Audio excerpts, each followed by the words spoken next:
Are there times when we're better off buying digital games? Opinions on digital versus physical games can be polarizing and divisive, especially on the internet. If you've seen my videos, or just looked at the shelves behind me, you would know that I prefer to buy physical games. I have lived with bad and unreliable internet. I like having the option to sell on, lend, or trade in my games, and my wallet benefits from retailers competing with each other for the lowest price. That said, there are times when I've chosen to buy, and even pre-order games digitally. In this video, I'm going to be challenging myself by looking at the other side of the argument and considering the benefits of a supposedly inevitable all-digital future where we will own nothing and like it. Let's start with the obvious. Digital games have opened the floodgates for thousands of indie, startup, and hobbyist developers to upload and sell their games to the mass market. Before digital marketplaces became a thing, a developer needed the cash and logistics to manufacture and distribute their games, often with a publisher's help. A Blu-ray disc, a case, and a printed artwork might not sound expensive, but when we consider that platform holders such as Sony, Microsoft, and Nintendo have minimum quantity requirements for printing physical copies, plus their platform licensing fees, it can quickly get very expensive. It's the kind of money that most bedroom coders simply don't have. In a digital landscape, it's ones and zeros. You upload a file and a store distributes it worldwide while taking their cut. Listing my own game on Steam, Crisis Island, please wishlist it, only cost me $100 USD. From there, Steam will simply take their cut of each sale, as do most marketplaces. That's an incredibly low barrier to entry and a drop in the ocean when compared with the costs of a physical production run. Even if you don't have $100, which, honestly, not sure how you made a game in that case, you can upload it to itch.io, where it's free to list the game and itch again take their cut of each sale. They even have revenue sharing options where you can decide, within reason, how big itch's slice of the pie is. Suffice to say, developing and releasing a video game is significantly easier, cheaper, and safer thanks to digital distribution options. Some of my favourite games from the past few years have included Frogan, River City Girls, and Tinykin. I'm not sure that any of them would have been commercially viable or have been developed, let alone released, without digital distribution routes. Sure, that's resulted in a lot of garbage, shovelware, and trophy or achievement spamming crap being pushed onto storefronts. But let's not allow a few bad actors to spoil everything. It's not just indie games that I've chosen to buy digitally. I pre-ordered the digital edition of Sonic Frontiers specifically because it was cross-gen. Both me and my son wanted to play it at launch. I have my PS5 in the living room, while he has my old PS4 in his bedroom. Instead of having to buy 2 physical copies of the game, the cross-gen digital release allowed me to pay once, then download and play the game on both consoles simultaneously.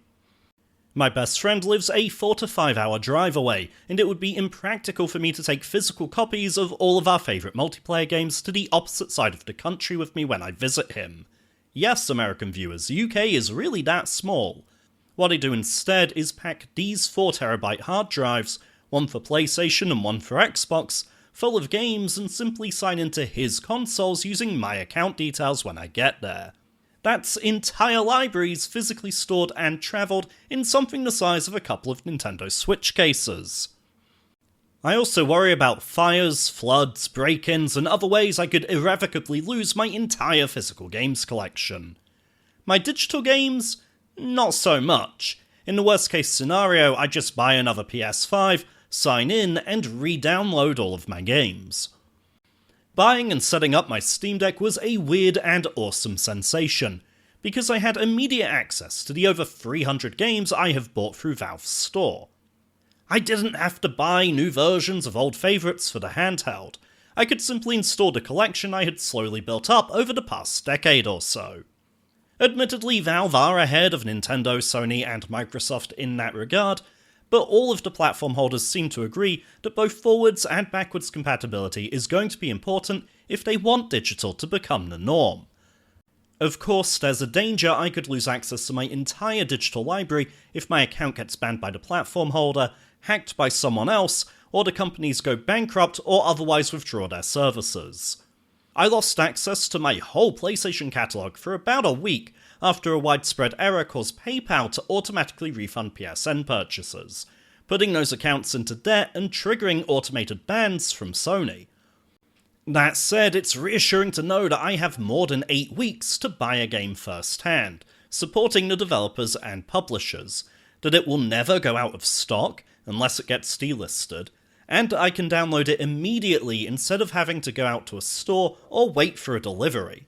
I've double-dipped before, buying digital games I already own physical copies of when they've gone on sale for $3.99, just so that I don't have to get up and swap discs. I've actively decided to buy the digital versions of retro-styled or bite-sized games, especially retro compilations, that suit short or impulsive quick-fire sessions. That's held especially true for multiplayer-focused games. When we have company, people find it easier to browse through the games on my hard drive compared to getting up and checking my physical shelf. When they pick a game that I only have physically, I say, "Cool, I'll just grab the disc," and the reply is usually, "Nah, I'll pick something else then." So, I now buy those kinds of games digitally by default. Digital games can see some deep discounts. After all, it's just ones and zeros with no manufacturing costs to recover. Publishers can, and often do, continue making money out of older releases by slashing their price by 80% or more. They can also get games in front of wider audiences by putting them into subscription services like PlayStation Plus or Xbox Game Pass. I found it much easier to experiment with and experience new games, studios, and favourites through digital distribution. Going back to Tinykin, I first played it on Game Pass when I still had that, before later buying it at a reduced price on the PlayStation Store. I enjoyed the game enough to get the Platinum Trophy, but I might have never played it at all had I not had the risk-free option of the Game Pass rental. Likewise, I recently tried Valkyria Chronicles for the first time, when its PS4 remaster got slashed to just £3.99 GBP, and I would have never fell in love with Spelunky had it not been given to me as an, air quotes, free game on PlayStation Plus. This has been aided by the increase in free demos. When I was growing up, gaming magazines would have demo discs taped to the front cover, allowing you to try vertical slices of a few upcoming games. Digital stores allow us to download similar demos of games we might be curious about, and some titles even offer a full game trial, letting us play up to the first 2 hours of a game before committing to buying it. Now, not every game offers a demo, and most new games are paradoxically more expensive to download than they are to buy a physical copy of on launch day. But my gaming palette has never been this broad, and that greater variety and change in taste has largely been driven by the benefits of digital distribution. In the past, I've complained about patches, updates, and DLC. I've been annoyed by disc shipping with incomplete or broken games that require downloads, but I also need to consider the alternative. Back in my day, the game that was printed was the game that we got. That was great for placing an emphasis on quality assurance, and preservation-wise means I can put in any of my Mega Drive cartridges or Sega Saturn CDs and have the same experience now as I did back then, without waiting for patches to download and install. But we forget about the times when that went wrong. You probably knew that there are multiple releases of Ocarina of Time that feature changes to the graphics and music, right? How about the Platinum label re-release of Spyro 3 being a newer build that resolves multiple serious issues, including story cutscenes that were skipped in the original Black Label printing? Arguably, the most famous example is the Mega Drive's Revenge of Shinobi and its use of, let's be kind and say, tributes to pop culture icons as boss fights. These days, all those issues can be resolved with post-release patches. Yes, it has caused some companies to become complacent, with an attitude of release a game now, fix it later. However, at least we're not permanently stuck with a broken game. Most of the time. Let's face it, if you're engaged with gaming enough to be watching this video, you likely have an extreme opinion on the digital versus physical debate. You might be staunchly physical media only, refusing to buy games that don't get disc releases, or you might feel that physical media is outdated and can't compete with the convenience of digital distribution. I find myself somewhere in the middle. I tend to decide on a case-by-case basis depending on a number of factors. Lethal Company, Penny's Big Breakaway, and Tomb Raider Remastered only exist digitally, so my decision's made for me, but they're also not full-price releases. Meanwhile, I just bought the physical version of Final Fantasy VII Rebirth, and I'll be getting Persona 3 Reload on disc when I pick that up as, frankly, they're cheaper to get physically. If I'm buying a game as a gift, I'm going to get a tangible copy that I can gift wrap and hand to them in person. That said, my nephew often asks for a Nintendo eShop or PlayStation Store Wallop top-up code for Christmas and birthdays, letting him buy whatever he wants, which mostly turns out to be Fortnite V-Bucks. We're told that nearly 80% of all PlayStation 4 and 5 games are bought digitally, not physically. The average consumers with a lower attach rate, the people pushing the latest FIFA, EA Sports FC, Just Dance and Call of Duty to the top of the charts year after year, just don't care. They will buy whichever version is convenient to them because, ultimately, the game is a disposable commodity. They play it, have their fun, and move on with no intention of coming back to it 10 or 20 years from now for a nostalgic playthrough for old time's sake. They see games as many corporations see them, transient, fleeting pieces of commercialized entertainment, not lasting pieces of art that we need to preserve. Those of us who care enough to have some frankly quite nasty arguments about it are merely the vocal minority of enthusiasts. It can be easy to forget that the YouTube comments section is not a realistic representation of the general populace or consensus. We can already buy PlayStations and Xboxes that don't have disk drives. PC games are almost exclusively digital. I can't remember the last time I even saw a disc tray on a modern PC. The move towards digital is already happening, whether we like it or not, and I think we lack the power or influence to stop it. I'm not saying I've been fully converted to digital games. Just in the past month, I was only able to revisit 007 Legends because it had a physical release. As a licensed game, it had long since been delisted. I laughed when the game ended with a statement that Bond would return in the Skyfall DLC, which also got delisted and is now only available on disc in the Wii U version.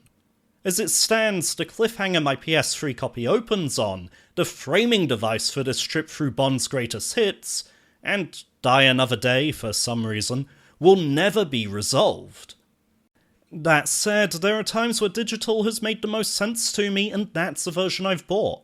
I'm aware that I keep saying bought, I should probably say licensed or rented, but I'm also weirdly okay with that. Not every game is something I want to keep coming back to time and time again. It's okay to have gaming experiences that are one and done. I also know that the community is ensuring old games continue to remain available. If we look at the 007 Legends example I just gave, even without a physical release, I would have had other means of playing it. I still do have options for the delisted DLC, and I think those of us who are engaged enough to care about and pick sides in the digital versus physical debate are well aware of what those methods are. I would also recommend checking out Does It Play before buying a physical copy of a game. They can tell you whether the game is actually on the disc, whether there are any required downloads or online check-in DRM, and whether it's a potential form of personal, local preservation, or if it's just a glorified physical access token. If I were to wrap my thoughts up into a simple, reductive statement, it's that we don't have to choose. We don't have to exclusively buy games in only their physical or digital formats. We can swap between and get whatever suits our needs for that game at that time. We can also respect each other's choices and not attack or berate someone for choosing to buy their copy of a game in a different format to us. If you want to see more measured responses, check out my channel. I have over 10 years of content for you to enjoy. Consider liking, commenting, and subscribing so that you'll be the first to see new videos as and when they release. In the meantime, I would like to thank my Patreon supporters who are Crow, Tiny Jericho, Mr. Terry Chaos, Ducky Go, Francis T218, and Deliberator. they get to see exclusive previews of videos such as scripts and raw audio recordings before anyone else. You can join them at the link in the description.